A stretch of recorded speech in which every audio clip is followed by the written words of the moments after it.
अस्सलाम वालेकुम स्टूडेंट्स। आज हमारा टॉपिक है नेटवर्क टोपोलॉजीज़।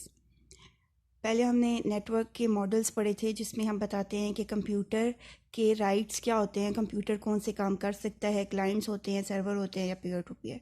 दो मॉडल पढ़े थे। फिर हमने पढ़ा कि कंप्यूटर्स को जब हम कनेक्ट करते हैं, नेटवर्क बनाते हैं, तो कुछ स्टैंडर्ड्स होते हैं जिसमें हमने दो स्टैंडर्ड पढ़े, de jure and de facto. आज हमने पढ़नी है नेटवर्क टोपोलॉजी। नेटवर्क टोपोलॉजी का जो वर्ड है ये कंप्यूटर्स की फ़िज़िकल अरेंजमेंट से रिलेटेड है। कंप्यूटर कैन बी कन्फिगर्ड और अरेंज इन डिफरेंट वेज।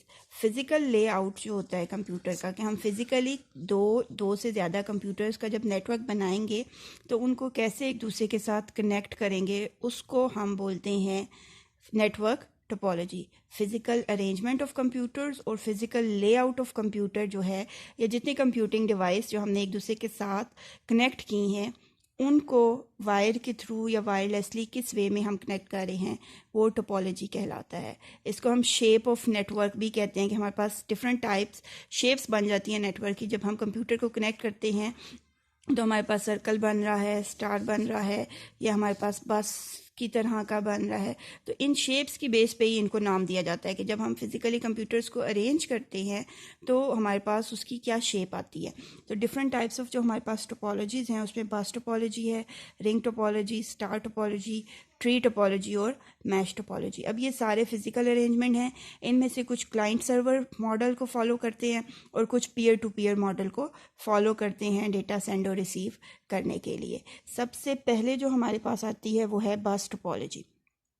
बस टोपोलॉजी किस तरह से बनाई जाती है? अब जब आप इन क्वेश्चंस को अटेम्प्ट करेंगे, अगर आपके पास नेटवर्क टोपोलॉजी का क्वेश्चन आता है लॉन्ग क्वेश्चन में, तो फिर आपने पहले तो ये डेफिनेशन लिखनी है। अगर आपके पास फॉर एग्जांपल 8 मार्क का क्वेश्चन है तो 2 नंबर की तो ये आपकी डेफिनेशन हो जाएगी। उसके बाद ये लिस्ट लिखनी है और फिर ब्रीफली आपने इन सारों को एक्सप्लेन करना होता है।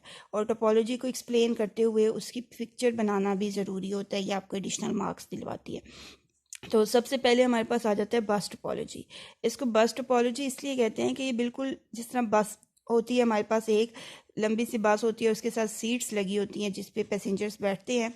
यहाँ पे भी इसी तरह बस topology simplest type of network, it supports A small number of computer. अब ये यहाँ पे इसका डिसएडवांटेज भी आ गया है कि इसमें हम बहुत कम नंबर ऑफ कंप्यूटर्स को कनेक्ट कर सकते हैं। इन बस टोपोलॉजी ऑल कंप्यूटर्स और नेटवर्क नोड्स, ये जो हमारे पास कंप्यूटर इस नेटवर्क में कनेक्टेड होते हैं या डिवाइसेस, इनको हम नोड्स भी बोलते हैं कि ये नेटवर्क की नोड्स हैं। ये कनेक्टेड होती हैं एक कॉमन मीडियम के साथ। ये सेंट्रल आपको जो मीडियम लाइन नज़र आ रही है, ये बेसिकली हमारे पास एक वायर होती है जिसके साथ बाकी छोटी छोटी वायर्स, ये भी छोटी छोटी वायर्स हैं जिनके थ्रू एक सेंट्रल वायर के साथ हमने इन सारे कंप्यूटर्स को कनेक्ट कर दिया है। अब इस कंप्यूटर से पहले डेटा इस मेन वायर में आएगा और फिर इस वायर से ट्रैवल करता हुआ उस कंप्यूटर तक जाएगा जिस कंप्यूटर पे हमने इसको सेंड करना है। सो कॉमन कम्युनिकेशन मीडियम, तो इन सारे कंप्यूटर्स के लिए ये जो सेंट्रल डिवाइस या वायर होती है ये कॉमन होती है, हर एक की अलग अलग नहीं। यहाँ पे देखें तभी वो नेटवर्क बनता है, एक दूसरे के साथ कनेक्टेड है। इस जो सेंट्रल वायर है इसको बेसिकली हम कहते हैं कि ये हमारे पास बस है। इस सेंट्रल वायर को नाम दिया जाता है बस का, और इसके दोनों कॉर्नर्स पे टर्मिनेटर्स लगे होते हैं। ये टर्मिनेटर्स बेसिकली इसलिए लगे होते हैं कि अगर कोई कंप्यूटर सिग्नल सेंड करता है और वो इस वायर में ट्रैवल होता है वन बाय वन, वो फॉर एग्जांपल कंप्यूटर नंबर 1 ने कंप्यूटर नंबर 6 को डेटा सेंड करना है, तो यहाँ से वो डेटा पास करेगा, सेंड करेगा, और वो पहले आएगा हमारे पास बस पे। अब अगर वो डेटा इस तरफ मूव करता है राइट साइड पे, तो यहाँ पे जब वो डेटा मूव करेगा, अगर यहाँ पे ये टर्मिनेटर नहीं है तो यहाँ से सिग्नल लॉस हो जाएंगे। अगर यहाँ पे टर्मिनेटर लगा हुआ है तो उसे पता चल जाएगा कि यहाँ पे ये वायर या ये बस एंड हो गई है, तो वो उसको बैकवर्ड डायरेक्शन में मूव करवा देगा। यहाँ पे वायर ख़त्म हो गई है, यहाँ पे नेटवर्क ख़त्म हो रहा है, तो अब वो टर्मिनेटर की वजह से उसे पता चलेगा कि अब दूसरी डायरेक्शन में मूव करना है। तो यहाँ से आएगा, सबसे पहले प्रिंटिंग डिवाइस है, उसे पता चल गया कि ये तो अब उसके पास एड्रेस है कंप्यूटर नंबर 6 का, जिसको उसने डेटा सेंड करना है, तो वो यहाँ पे आके हर नोड पे आके एड्रेस चेक करेगा। ये 6 नहीं है तो वो दोबारा से मेन बस पे आएगा, नेक्स्ट कंप्यूटर के पास आएगा, ये 2 है, ये भी 6 वाला नहीं है तो फिर नेक्स्ट पे आएगा। तो ये एक सीक्वेंस में डेटा ट्रैवल हो रहा है, और यहाँ पे जब आएगा और जब एड्रेस चेक करेगा कि ये 6 नंबर वाला कंप्यूटर कनेक्टेड है तो वो इसको डेटा दे देगा, ये कंप्यूटर उस डेटा को रिसीव कर लेगा। तो इसका वर्किंग प्रोसेस क्या है कि एक कंप्यूटर जिसने डेटा ट्रांसफ़र करना होता है वो अपना एक डेटा पैकेट जिसमें सेंडर का एड्रेस होता है, एक्चुअल डेटा होता है और रिसीवर का एड्रेस होता है, उसको पास कर देता है मेन बस पे, और वो बस पे 1 बाय 1 ट्रैवल करता है, हर एक डिवाइस के पास जाता है। अगर उस डिवाइस का एड्रेस रिसीविंग डिवाइस के मैच हो जाता है तो वो उसको दे देता है, अदरवाइज़ क्या करता है वो उस एड्रेस को लेके आगे मूव होता जाता है और एंड तक वो बारी बारी सारे कंप्यूटर्स को चेक करता है। अब इसमें सारे कंप्यूटर्स के राइट्स इक्वल हैं, सब एक दूसरे को डायरेक्टली एक्सेस कर सकते हैं, इसलिए इसको हम पीयर टू पीयर मॉडल के थ्रू यूज़ करते हैं। और टर्मिनेटर किस लिए यूज़ होते हैं? सिग्नल्स को अब्जॉर्व करने के लिए। जब एंड ऑफ बस होती है तो वो सिग्नल को अब्जॉर्व करता है या उसकी डायरेक्शन को मूव करता है। अब इसमें सबसे बड़ा डिसएडवांटेज क्या होता है कि अगर दो कंप्यूटर्स ने एक वक्त में डेटा सेंड किया है, जैसे यहाँ पे 1 से 6 में डेटा आ रहा है और 4 से 6 में या 4 से 2 में डेटा आना है, और यहाँ पे दोनों डेटा एक साथ मैच हो गए। 1 का डेटा 6 में आ रहा था और 4 का डेटा 2 में, तो यहाँ पे दो सिग्नल आ गए, एक वो जो 1 वाली साइड से आ रहा था और दूसरा वो जो 4 वाली साइड से।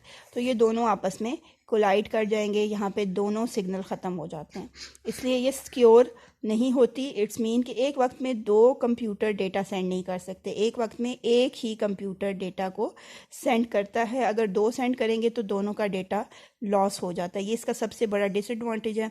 और इसका एक और डिसएडवांटेज क्या हुआ कि इसकी स्पीड स्लो है।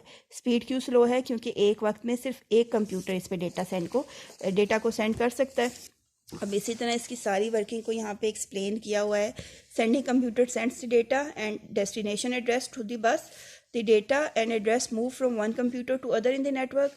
Each computer checks the address. If it matches with the address of a computer keeps the data, otherwise data moves to the next computer. वही प्रोसेस जो मैंने आपको बताया कि एड्रेस के साथ वो फॉरवर्ड करेगा और हर कंप्यूटर पे एड्रेस चेक होगा, अगर एड्रेस मैच हो जाता है तो डेटा को वो रिसीव कर लेगा, अदरवाइज नेक्स्ट को भेज देगा। अब इसके एडवांटेजेस क्या हैं? Simple and easy. एक आपने इसमें ऐड करना है तो वायर लगाएं और नया कंप्यूटर ऐड कर दें, इसको यूज़ करना ईजी है। It requires small length of cable to connect computer. Small length of cable क्यों?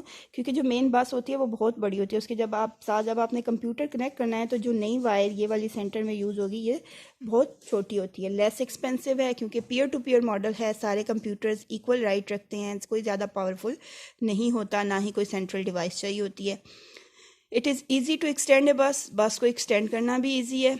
अगर हमारे पास यहाँ पे और कंप्यूटर्स आ गए हैं तो इस टर्मिनेटर को रिमूव करें, यहाँ पे और वायर ऐड कर दें और उसके एंड पे टर्मिनेटर लगा दें और इस वायर के साथ फर्दर कंप्यूटर्स अटैच करते जाएं।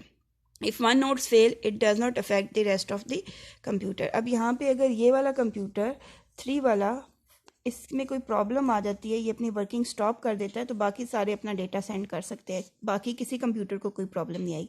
सिर्फ 3 होगा जो डेटा सेंड भी नहीं कर रहा और रिसीव भी नहीं कर रहा, बाकी सारे डेटा सेंड भी कर रहे हैं और रिसीव भी कर रहे हैं। इसके बाद हमारे पास इसके कुछ डिसएडवांटेजेस भी हैं। Difficult to troubleshoot mean हम इसमें एरर फाइंड करना बहुत हमारे लिए मुश्किल हो जाता है।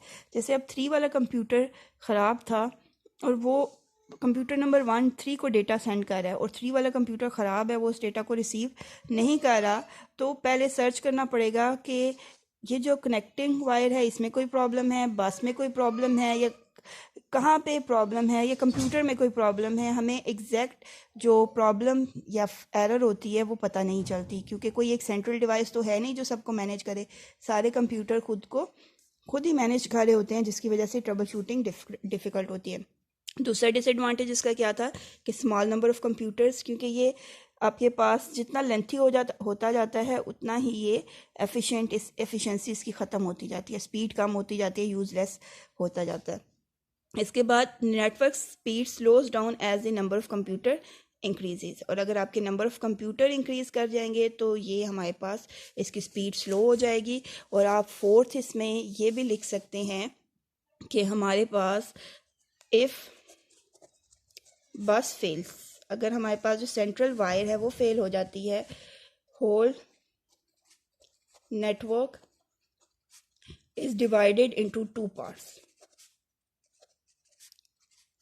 अगर आपके पास ये, अब नेटवर्क ख़त्म नहीं होता, लेकिन जैसे मैंने आपको कहा थी यहाँ पे ये जैसे एक वायर थी, तो इस पॉइंट पे अगर ये वायर डैमेज हो जाती है, यहाँ पे कोई डैमेज आ जाता है, तो ये वाला नेटवर्क अलग बन जाएगा और ये वाला नेटवर्क अलग से बन जाएगा। और यहाँ से जो सिग्नल 2 और 1 की तरफ जा रहे होंगे वो यहाँ से लॉस होना शुरू हो जाएंगे, और जो 1 और 2 की तरफ से आ रहे होंगे वो यहाँ पे लॉस होना शुरू हो जाएंगे। लेकिन 1 और 2 का कनेक्शन होगा, इनका प्रिंटर के साथ कनेक्शन होगा, इस तरह 3, 4, 5 और 6 का कनेक्शन भी होगा। लेकिन इन दो नेटवर्क्स का डिवीजन के बाद आपस में कोई नेट कनेक्शन नहीं होगा। ये भी इसका एक डिसएडवांटेज है कि अगर आपकी बस में कोई प्रॉब्लम आ जाती है तो आपके नेटवर्क जहाँ पे प्रॉब्लम आएगी वहाँ से एक कंप्लीट नेटवर्क आपका 2 पार्ट्स में डिवाइड हो जाता है।